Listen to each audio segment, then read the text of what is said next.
All right, everybody.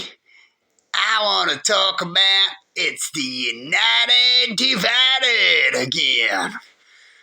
On round two, sometimes round two's better. Now, on the United Divided, imagine the world with all these nukes. And they all got a big pile of them. They all get together in the end and say, you know, if you fuck with me, I'm going to shoot all these many nukes off. So imagine nukes as being points of top shit. Don't fuck with me. And then guns and missiles and rocks and so on after that in every country. And so when a big threat comes along, the first thing they say, before I attack you, you can join us or you can burn, right? Or we'll war. And when this happens too much, and people know they're going to lose or might have a chance to lose and want to make friends, see the other country's points of perhaps they do need a place to go, and I like you more than I like that guy, and I like myself more, and all that kind of stuff.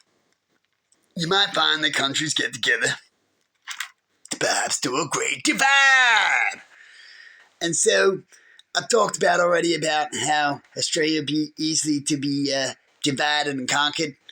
But what else could you do to stop the Western world? Or there was a big threat against the Western world, right? Which is mainly England, Australia, and America.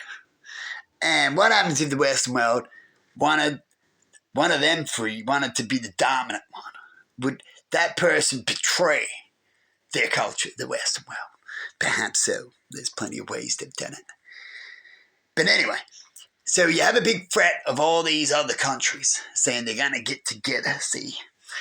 The Great 20, right? And they are making these things up. If you're going to do this, I'm going to attack this. And you're going to do this, I'm going to attack this. And if you attack this, I'll attack you. And if they attack me, and then this happened, then we got all well free. And they don't want that. But they want to solve their country's problems. And it usually comes to land and ways of, I feel better than you, right? Which is, pommies. Pommies has got that. Yeah, pommies, yeah. They think they're better than us and all that kind of stuff.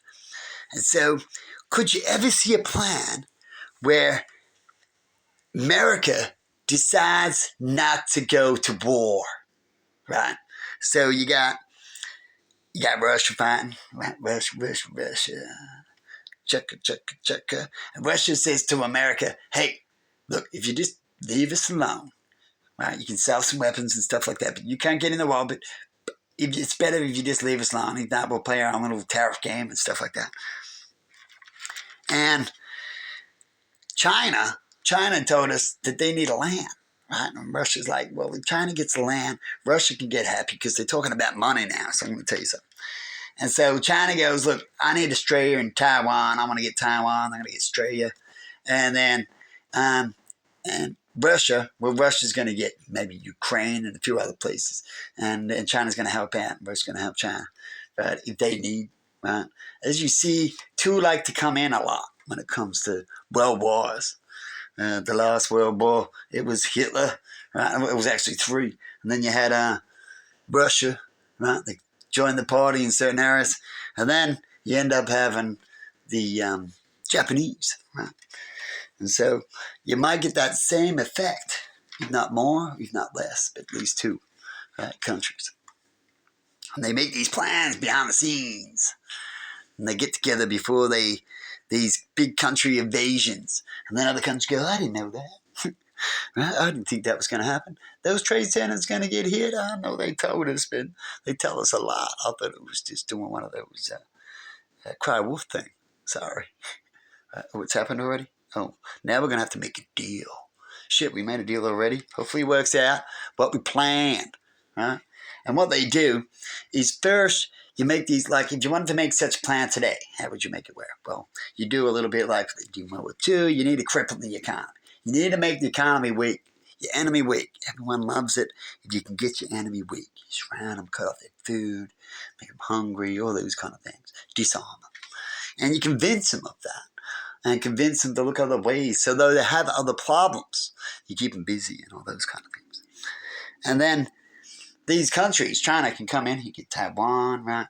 And you can take over a street easy because you only have to take their army, and their army is pretty small, and their police, and then you got them, right? It's really easy.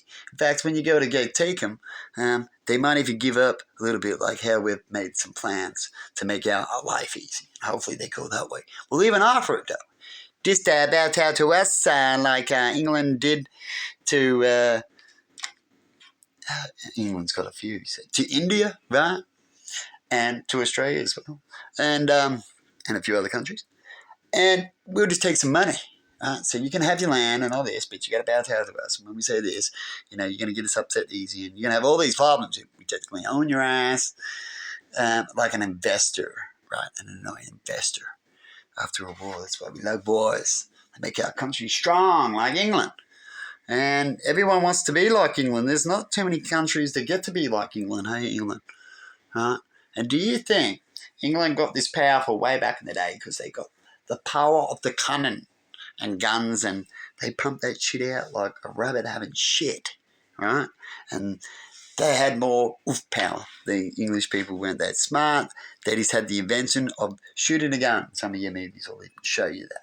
Watch movies about, it's all right, mate. You just have to point at this guy coming at you who's really good at a sword at that time, so they had the right weapon to kill people at the right time. Right? Their weapons were ineffective. You just had to point and shoot it and reload it as quick as you can. Any monkey can do it. So to get more powerful again, like that country, is that you got to allow people to have, or your people or your country, to have a weapon that's really easy, and any monkey can use it, and it's going to be effective to your enemies. Huh?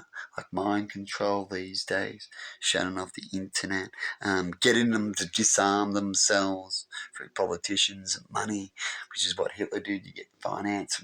Even Hitler did a lot of finances with fake money.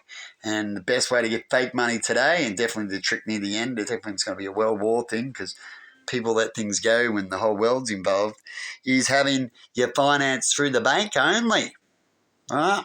So they'll head you to go more that way, as it makes it easier for them to do trickery or to change things quick, and you to be left out as you wouldn't even have money on you. So it's a downgrade. See, when you ever get an upgrade, you always go, well, if I get an upgrade, can I still be the old way?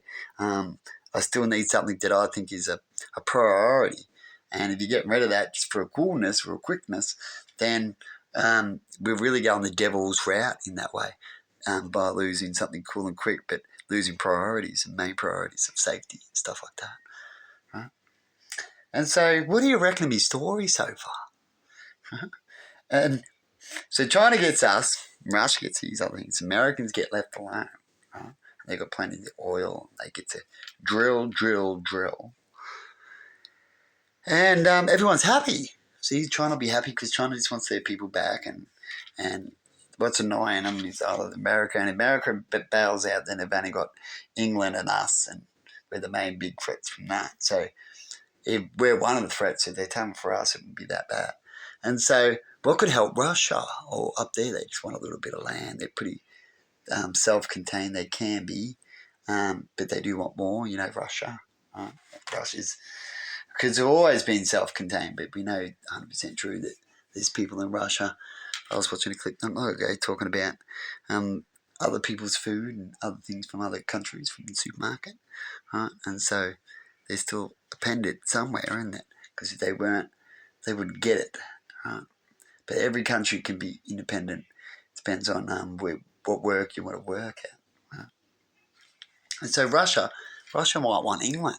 Right? And so you have Russia go for England, you have America go, shit, we're in our play, we drill, and you have China going for us and that. And then that way, and everyone knows that, number one's motto, if someone was going to do you over, right, it's usually a cocky dude, the one that's like, yeah, I'm number one, yeah.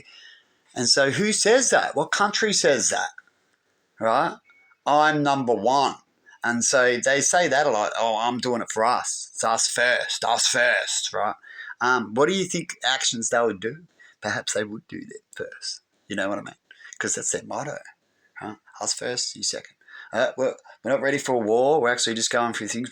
We're in a healing stage. We don't want to go through this. All right, let's just make a deal. Yep, go deal with them. I can still be my dominant force. In fact, I believe it might weaken you or something while we can quickly truck away. And maybe after you've done that, we might have a country on our list because we're America. And if you've done it before, we can definitely do it. So they can easily twist around and then go attack the country themselves in some sort of fixed retaliation. You know what I mean? It's very easy to twist it around. But anyway, what do you reckon of my story? Let you may know what you think of it. My mind's like way out there, but you know what? I can make a movie that could be scripted in a way where all that actually works out. Right? And I'll go, now you tell me how that wouldn't in real life could play out like that better than any other movie. And have a good one, everybody. See you later.